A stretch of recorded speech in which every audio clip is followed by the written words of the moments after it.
শুরু করতে যাচ্ছি ইসলামিক ন্যায় বিচারের একটি অসাধারণ গল্প। অবশ্যই গল্পটি শেষ পর্যন্ত শুনবেন। শেরে খোদা হজরত আলী রহমতুল্লাহ সাল্লাম ছিলেন বহুমুখী গুণের অধিকারী। তার বীরত্ব, মহত্ব ও ন্যায় বিচারের মাহাত্ম্য মানব জাতির কাছে আর জীবন্ত দৃষ্টান্ত হয়ে আছে। একবার খলিফা হজরত আলী রহমতুল্লাহ সাল্লাম তার একটা বর্ম হারিয়ে ফেলেন। বর্মটি খলিফার খুবই প্রিয় ছিল, তাই হারানো বর্মটি খুঁজে বের করার জন্য তিনি তৎপর হলেন। কয়েকদিন পর এক ইহুদির কাছে বর্মটি খুঁজে পাওয়া গেল। তাই আলী রহমতুল্লাহ সাল্লাম ইহুদিকে ডেকে বললেন, তোমাকে একটা কথা বলি, তোমার হাতে যে বর্মটা রয়েছে ওটা আমার, তাই বর্মটি আমাকে ফিরিয়ে দাও। ইহুদি লোকটি খলিফার কথা উড়িয়ে দিয়ে বলল, না, এটা ঠিক নয়, এটি আমার নিজের বর্ম, এই বর্ম আপনি দাবি করতে পারেন না। ইহুদির এই আচরণে খলিফা অবাক হলেন। তিনি ধৈর্য ধারণ করলেন। আলী রহমতুল্লাহ সাল্লাম বর্মের জন্য আদালতে গিয়ে বিচার প্রার্থী হলেন। তিনি কাজী শরীহর আদালতে অভিযোগ পেশ করলেন। কাজী শরীহ ছিলেন ন্যায় বিচারক। তিনি অভিযুক্ত ইহুদিকে আদালতে তলব করলেন। সমন অনুযায়ী ইহুদি যথা সময়ে কাঠগড়ায় এসে দাঁড়ালো। কাজী সাহেব বললেন, তোমার বিরুদ্ধে মহামান্য খলিফার অভিযোগ কি সত্য? চতুর ইহুদির সাথে সাথে প্রতিবাদ করে বলল, জি না মহামান্য বিচারক, এই অভিযোগ সত্য নয়, আমি খলিফার বর্ম চুরি করিনি, এটা আমারই বর্ম। কাজী সাহেব বললেন, তাহলে যে বর্মটি খলিফা তার নিজের বলে দাবি করছেন সে বর্মটি তোমার? ইহুদি জবাব দিল, নিশ্চয়ই আমার, বর্মটি এখনও আমার কাছেই আছে।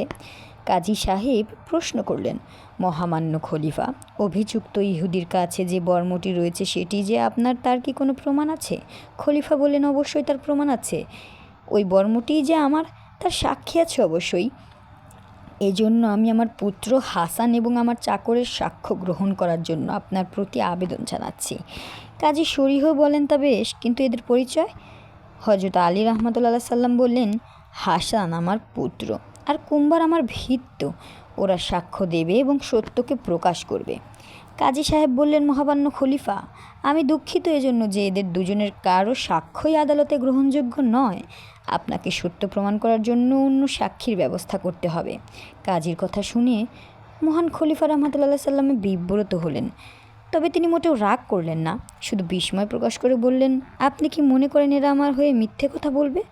কাজী শরীফ গম্ভীর কণ্ঠে বললেন, আমাকে ভুল বুঝবেন না মহামান্য খলিফা, আমি জানি আপনি সত্যবাদী, আপনার পুত্র হাসান শ্রেষ্ঠ নবী হজরত মুহাম্মদ সাল্লাল্লাহু আলাইহি সাল্লামের দৌহিত্র। মিথ্যে আপনারা বলতে পারেন না, কিন্তু পিতার পক্ষে পুত্রের সাক্ষ্য এবং মনিবের পক্ষে ভৃত্যের সাক্ষ্য গ্রহণযোগ্য নয়। মহানবী সাল্লাল্লাহু আলাইহি ওয়াসাল্লাম তো আমাদের এই শিক্ষাই দিয়েছেন। কাজে আপনি যদি হাসান ও কুম্বারের বিপরীতে নতুন কোনো সাক্ষীকে আদালতে উপস্থিত করতে না পারেন, তাহলে বর্মটির অধিকার নিশ্চিত করা যাবে না। এটাই ন্যায় বিচার। এবার খলিফা আলী রহমতুল্লাহ সাল্লাম অত্যন্ত বিনীতভাবে বললেন, সম্মানীয় কাজী সাহেব, বর্মটি যে আমার সে ব্যাপারে আমি পুরোপুরি নিশ্চিত, কিন্তু এই সত্যকে প্রমাণ করার জন্য হাসান এবং কুম্বার ব্যতীত তৃতীয় কোনো সাক্ষী আমার কাছে নেই। তাই ন্যায় বিচারের প্রতি সম্মান দেখিয়ে আমি আপনার রায় মেনে নিচ্ছি। উপযুক্ত সাক্ষীর অভাবে বর্মটির উপর থেকে আমার দাবি তুলে নিচ্ছি।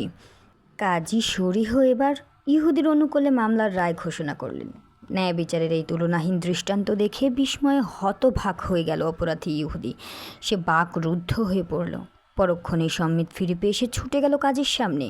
আবেগে উচ্ছ্বাসে দিশেহারা ইহুদি। সে বলল, অপূর্ব, অতুলনীয় এই দৃষ্টান্ত। যে ধর্মে এমন নিরপেক্ষ বিচারের বিধান রয়েছে সে ধর্ম সত্যি মহান। যে ধর্মের বিচারে সাক্ষীর অভাবে খলিফার দাবি অগ্রাহ্য করা হয় সে ধর্ম অবশ্যই সর্বশ্রেষ্ঠ। আবেগ আপ্লুত ইহুদি এবার কাজীকে লক্ষ্য করে বলল, হে ন্যায় বিচারক, আমি সৃষ্টিকর্তার নামে শপথ করে বলছি, মহামান্য খলিফা আলী রাহের দাবি ছিল ন্যায়সঙ্গত। এই বর্মটি আমি চুরি করেছিলাম, সুতরাং আমি তা প্রকৃত মালিককে ফিরিয়ে দিচ্ছি। সেই সঙ্গে ইসলামের প্রতি আমার আনুগত্য পেশ করছি। আজ থেকে আমি আর ইহুদি নই, আমি মুসলিম। এভাবেই ধাপে ধাপে প্রতিষ্ঠা পেয়েছে সত্যদিন ইসলাম, প্রতিষ্ঠিত হয়েছে ন্যায় বিচারের আদর্শ। আমাদের ইসলাম ধর্মের ন্যায় বিচারের এই গল্পটি আপনাদের কার কার ভালো লেগেছে কমেন্ট বক্সে জলদি করে জানিয়ে যান।